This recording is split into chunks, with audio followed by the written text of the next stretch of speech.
दरअसल भारत के खजाने में विदेशी दौलत की जबरदस्त बरसात हुई है और देश का फॉरेन रिजर्व इतिहास में पहली बार 725 अरब डॉलर के पार पहुंच गया है। जी हां, ताजा आंकड़ों के मुताबिक भारत का विदेशी मुद्रा भंडार बढ़कर 725.727 अरब डॉलर हो गया है। ये सिर्फ एक आंकड़ा नहीं है, बल्कि भारत की आर्थिक ताकत, स्थिरता और वैश्विक भरोसे का बड़ा संकेत है। रिजर्व जिस तेजी के साथ इंडिया के बढ़ रहे हैं, हिस्ट्री में इतनी तेजी से इनके बढ़ के 700 बिलियन प्लस हो गए हैं।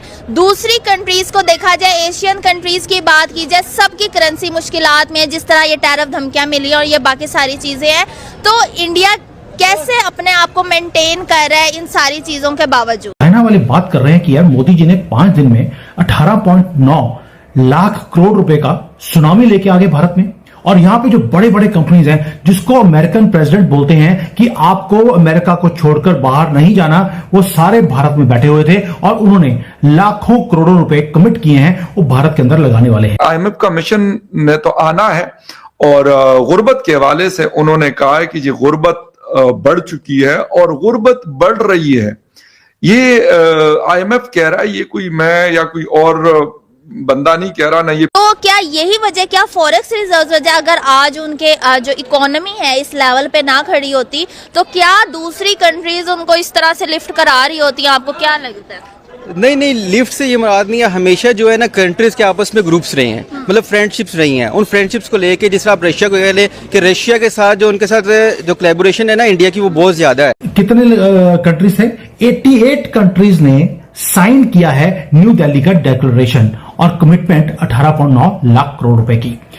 इसका मतलब है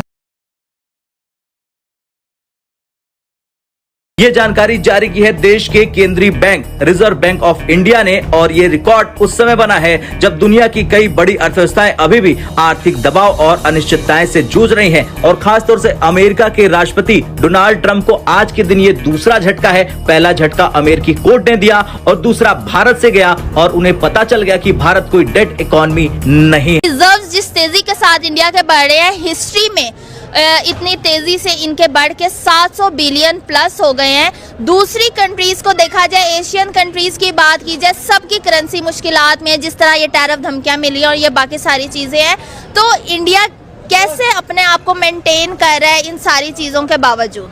आप अगर देखें ना, लास्ट जो ईयर्स गुजरे थे, जो जब नरेंद्र मोदी की गवर्नमेंट आई थी, तो उस वक्त अमेरिकन के साथ काफ़ी, जब बाइडन था हुकूमत थी, तो काफ़ी इनका कोलैप्स था आपस में। उस वक्त पाकिस्तान पे काफ़ी पाबंदियां लगी थी। जैसे कि आप समझ सकती, जब अफगानिस्तान ने यहाँ से टेक ऑफ किया था, अपना अमेरिकन में वापस गए थे, तो उस वक्त पाकिस्तान में काफ़ी पाबंदियाँ लगी गई थी। और उसके बाद इन्होंने, नरेंद्र मोदी ने अब प्लान इस तरह की इनकी बिगड़ती गई अमेरिका के साथ। लेकिन अब नरेंद्र मोदी का ये प्लान है कि हमारी जितनी भी ट्रेड है वो फॉरेन करेंसी में हो।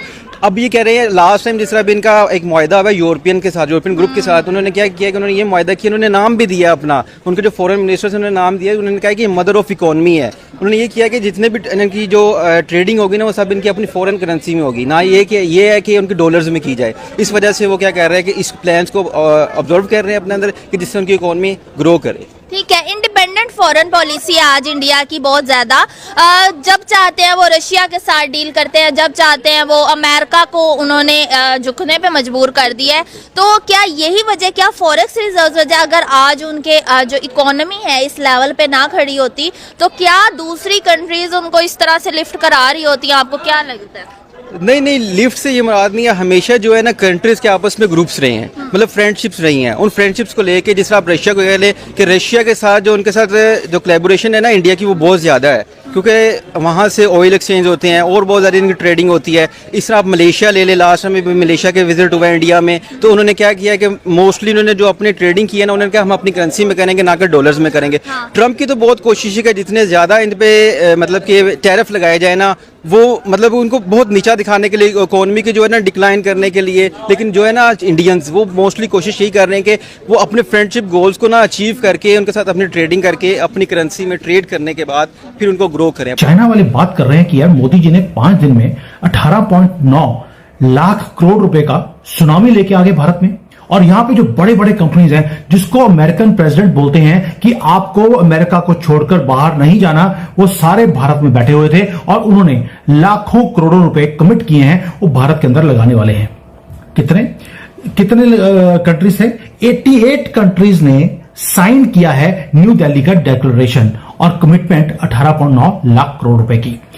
इसका मतलब है कि जो वेस्ट की मोनोपोली थी फ्यूचर के ऊपर हमेशा ही, वो आपने तोड़ दी। मोदी जी ने जो भारत का डिजिटल डेस्टिनी है उसको फाइनलाइज कर दिया है कि अब हम इसके अंदर बहुत बड़ा पिलर हम बनने वाले हैं। क्यों बोल रहा हूं भाई, एआई की समिट करी आपने, 5 लाख लोग वहां पे चले गए भारत मंडपम के अंदर, और 5 लाख लोग गए हैं वो इतना इंपॉर्टेंट नहीं है।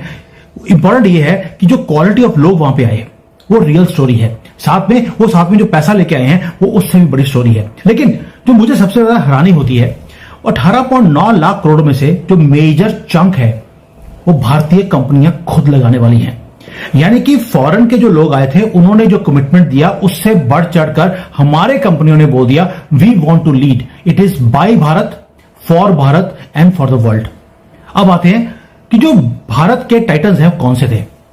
आपको मालूम है कि जितनी हमारी ये इन्फोसिस एंड ऑल दी घटिया कंपनियां, घटिया इसलिए बोल रहा हूं क्योंकि उन्होंने खुद कभी कोई इनोवेशन नहीं किया, सिर्फ टेक्कुली बनते रहे। हम सिर्फ डाटा को एक्सपोर्ट करते रहे और वहां से जो इनकी आर्टिफिशियल इंटेलिजेंस है या टेक्नोलॉजी है उसको इंपोर्ट करते रहे। वो एरा खत्म कर दिया मुकेश अंबानी ने और अदानी ने। मुकेश अंबानी स्टेज के ऊपर खड़े होकर बोलते हैं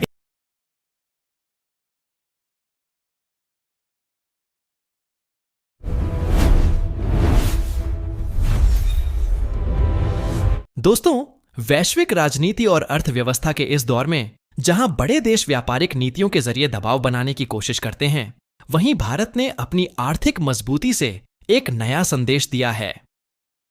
हाल के दिनों में अंतरराष्ट्रीय मंच पर अमेरिका के पूर्व राष्ट्रपति डोनाल्ड ट्रंप द्वारा टैरिफ और व्यापार संतुलन को लेकर दिए गए बयानों ने सुर्खियां बटोरी। लेकिन इसी बीच भारत के केंद्रीय bank reserve bank of India ने जो आधिकारिक आंकड़े जारी किए, उन्होंने तस्वीर का दूसरा पहलू सामने रखा। ताजा रिपोर्ट के अनुसार भारत का विदेशी मुद्रा भंडार ऐतिहासिक ऊंचाई के करीब पहुंच चुका है, जो यह दर्शाता है कि देश की मैक्रो इकोनॉमिक बुनियाद मजबूत हो रही है। विदेशी निवेश, निर्यात में स्थिरता और सोने की रणनीतिक खरीद जैसे कदमों ने इस भंडार को विविधता दी है, जिससे केवल डॉलर पर निर्भरता कम करने की दिशा में भी संकेत मिलता है। विशेषज्ञों का मानना है कि ऊंचा फॉरेन एक्सचेंज रिजर्व किसी भी देश को वैश्विक अस्थिरता, मुद्रा उतार चढ़ाव और व्यापारिक दबावों से बचाने में एक सुरक्षा कवच की तरह काम करता है। भारत की तेजी से बढ़ती अर्थव्यवस्था, इंफ्रास्ट्रक्चर निवेश और डिजिटल विस्तार इसे उभरती वैश्विक ताकत के रूप में स्थापित कर रहे हैं। अब सवाल यह है कि क्या यह आर्थिक मजबूती भविष्य में भारत को वैश्विक फैसलों में और प्रभावशाली बनाएगी, और क्या आने वाले वर्षों में भारत अपनी रणनीतिक नीतियों से दुनिया को चौंकाता रहेगा? अपनी राय कमेंट में जरूर बताइए, क्योंकि असली चर्चा अब शुरू होती है। अगर आपको ऐसे तथ्य आधारित और गहराई से विश्लेषण करने वाले वीडियो पसंद हैं, तो वीडियो को लाइक करें, अपने दोस्तों के साथ शेयर करें और चैनल को सब्सक्राइब करना न भूलें, ताकि आपको हर महत्वपूर्ण अपडेट सबसे पहले मिलता रहे।